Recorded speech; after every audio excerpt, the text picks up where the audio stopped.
السلام علیکم ورحمۃ اللہ وبرکاتہ۔ کیسے ہو دوستو؟ آپ سب کو میرے channel voice of the native پر خوش آمدید۔ دوستو، دنیا کے علم و حکمت کے سمندر میں کچھ ایسی ہستیاں گزری ہیں جن کے الفاظ صدیوں بعد بھی انسان کے دل کو جگاتے ہیں، روح کو جھنجھوڑتے ہیں اور انسان کو حقیقت زندگی سمجھاتے ہیں۔ ایسی ہی ایک عظیم ہستی کا نام ہے شیخ سعدی شیرازی رحمۃ اللہ علیہ، جنہوں نے اپنی کتابوں گلستان اور بوستان میں ایسی جو بظاہر چھوٹی کہانیاں ہیں مگر ان کے اندر زندگی کے بڑے بڑے سبق چھپے ہوئے ہیں۔ شیخ سعدی کی حکایات ہمیں یہ سکھاتی ہیں کہ نیکی کبھی ضائع نہیں جاتی، غرور انسان کو گرا دیتا ہے اور صبر و شکر انسان کو عزت کے مقام پر پہنچا دیتا ہے۔ آج کی ویڈیو میں ہم انہی حکمت سے بھرپور باتوں میں سے شیخ سعدی کی حکایات سنیں گے، جس میں چھپی ہے زندگی بدل دینے والی سوچ، ایمان جگانے والا پیغام اور دل کو سکون دینے والی حقیقت۔ تو چلیے آگے سنتے ہیں شیخ سعدی کی حکمت بھری حکایات۔ ایک ایسی کہانی جو صرف دل نہیں بدلتی بلکہ نظریہ زندگی بھی روشن کر دیتی ہے۔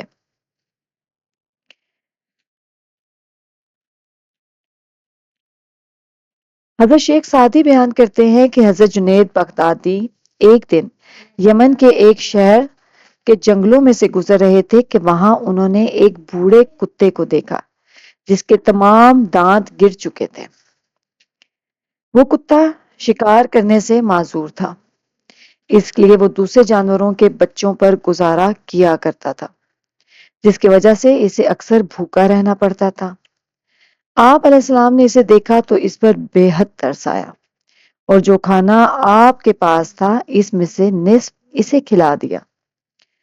حضرت جنید بغدادی یہ نیکی کرنے کے بعد رونا شروع ہو گئے اور آپ فرماتے جاتے تھے کہ اس وقت تو میں اس کتے سے بہتر ہوں، لیکن خدا جانے کہ کل میرا حال کیا ہوگا۔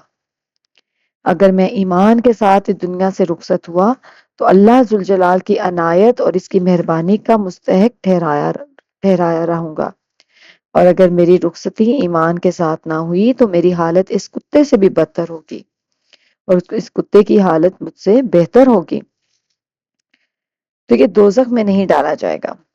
حضرت شیخ سعدی اس حکایت کو بیان کرنے کے بعد فرماتے ہیں کہ خاصان خدا کی عاجزی کامیابی کی ضمانت ہے، اور جنہوں نے عاجزی اختیار کی اللہ نے ان کا مقام و مرتبہ فرشتوں سے بھی افضل بنا دیا، اور ایسے لوگ خود کو کتے سے بھی زیادہ حقیر خیال کرتے ہیں۔ اب مقصود بیان کیا تھا اس حکایت کا؟ حضرت شیخ سعدی اس حکایت میں عاجزی کے متعلق بیان کرتے ہیں کہ عجز و انکساری اللہ تعالیٰ کو بہت پسند ہے۔ اگر انسان کا ایمان سلامت ہو اور وہ اس دنیا سے جب جانے لگے تو اس کی موت ایمان پر ہو تو وہ یقیناً اللہ کے انعام و اکرام کا مستحق ہوگا، وگرنہ اس کی حالت کتے سے بھی بدتر ہوگی۔ اگر اپنی عاقبت سنوارنا چاہتے ہو تو وہ اعمال اختیار کرو جن کا حکم اللہ تعالیٰ اور اس کے محبوب آقائے دو جہاں حضور اکرم صلی اللہ علیہ وآلہ وسلم نے ہمیں دیا ہے، اسی میں ہماری بھلائی اور فلاح کا راستہ بھی ہے۔ ایک دوسری حکایت ہم سنتے ہیں جو کہ ہے بد کلامی کا اثر۔ حضرت شیخ سعدی بیان کرتے ہیں کہ ایک شہد فروش نہایت خوش اخلاق اور شیریں زبان تھا۔ اس کی اس خوش اخلاقی کی وجہ سے لوگوں کا ایک ہجوم اس کے گرد جمع رہتا تھا۔ جس طرح مکھیاں شہد کے گرد جمع ہوتی ہیں، لوگ اس کے گرد جمع ہوتے تھے اور اس کا شہد دیکھتے ہی دیکھتے بک جاتا تھا۔ کچھ حاسد یعنی کہ جو حسد کرنے والے لوگ تھے اس شہد فروش سے اس کی خوش اخلاقی اور خوشحالی سے حسد کرتے تھے۔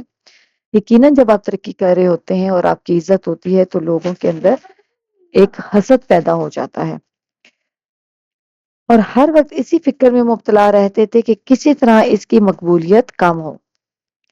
ایک دن وہ اپنے ان ناپاک ارادوں میں کامیاب ہو گئے اور انہوں نے کچھ ایسی سازش کی کہ شہد فروش کی خوش اخلاقی اور شیریں زبان تلخی میں بدل گئی اور اب جو بھی گاہک اس کے پاس آتا وہ اس سے بد کلامی کرتا اور اس کے ساتھ جھگڑا کرتا۔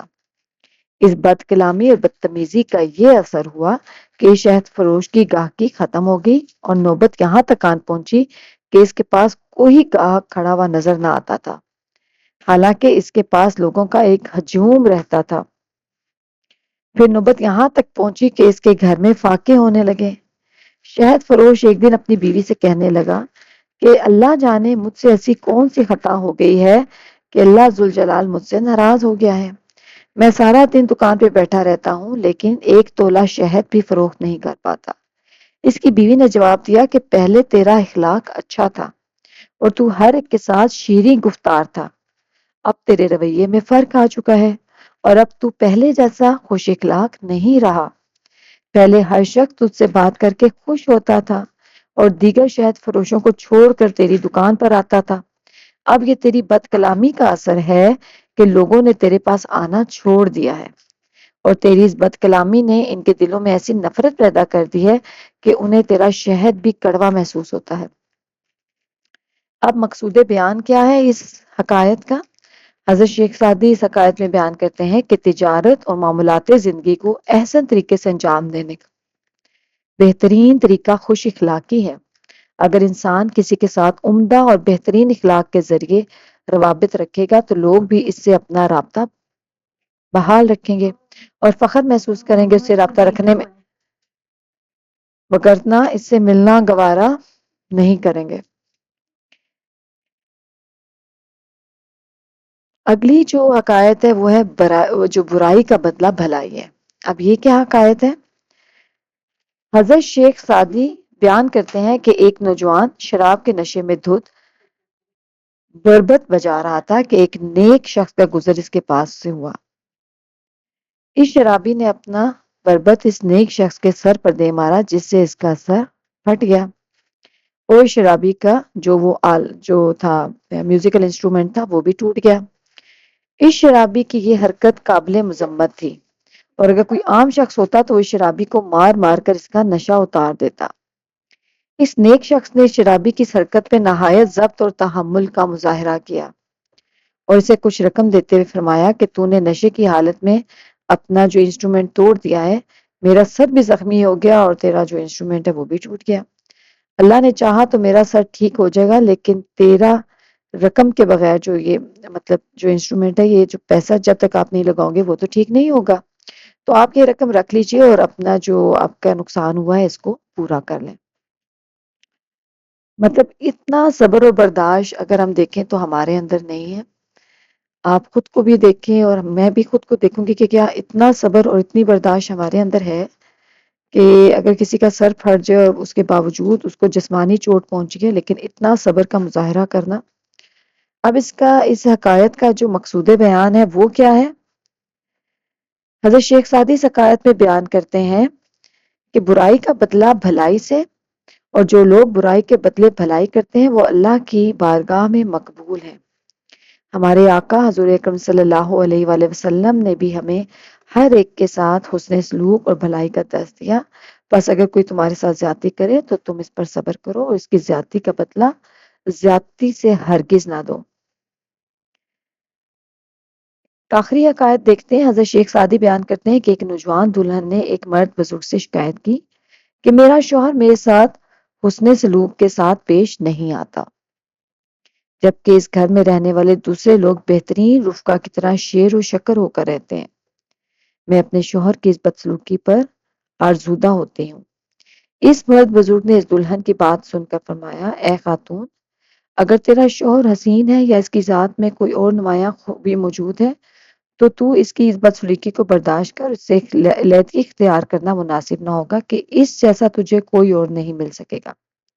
مقصود بیان کیا ہے؟ حضرت شیخ سعدی اس حکایت میں بیان کرتے ہیں کہ اطاعت گزاری اور فرما برداری میں ہی بھلائی ہے۔ اس حکایت میں آقا اور غلام اور بندے اور مولا کے تعلق کو بھی بیان کیا گیا ہے کہ اگر آقا اپنے غلام کے ساتھ بدسلوکی کرے تو اس کا یہ مطلب ہرگز نہیں کہ غلام اس سے بغاوت کرے، اور اللہ بندے کو اس کا مقصود عطا نہ کرے تو اس کا یہ مطلب نہیں کہ اللہ کی عبادت کرنا چھوڑ دیا جائے، بلکہ ہمیں اللہ کی عطا کی گئی دیگر نعمتوں پر نظر دوڑانی چاہیے اور اس کا شکر ادا کرنا چاہیے۔ حضرت شیخ سعدی کا ایک ہی قصہ ہے۔ آپ بیان کرتے ہیں کہ ایک مرتبہ جامع مسجد بغداد کی سیڑھیاں چڑھ رہا تھا اور میرے پاؤں میں اس وقت جوتے نہ تھے۔ میں نے اللہ ذوالجلال کی بارگاہ میں شکوہ کیا کہ الہی، اب نوبت یہاں تک آن پہنچی ہے کہ میرے پاس جوتے خریدنے کو رقم نہیں ہے۔ جب میں مسجد کے دروازے پر پہنچا تو میں نے ایک شخص کو دیکھا جس کی دونوں ٹانگیں نہ تھیں۔ میں اسی وقت سجدے میں گر پڑا اور عرض کی، یا الہی، تیرا شکر ہے کہ تو نے مجھے ٹانگیں عطا کی اور میں جوتے نہ ہونے پر تجھ سے شکوہ کر رہا تھا۔ اس حکایت سے ہم نے کیا سیکھا ہے کہ ہمیں ہر حال میں اللہ تعالیٰ کا صبر و شکر کرنا چاہیے اور اپنے سے اوپر دیکھنے کے بجائے اپنے سے نیچے دیکھیں تو آپ کے اندر مزید جو صبر ہے اور پیشنس وہ پیدا ہوتی ہے۔ تو دوستو، اگر آپ کو آج کی ویڈیو میری پسند آئی ہو تو میرے چینل کو ضرور سبسکرائب کیجیے گا۔ ملتے ہیں نیکسٹ ویڈیو میں، تب تک اللہ حافظ، جزاک اللہ خیر۔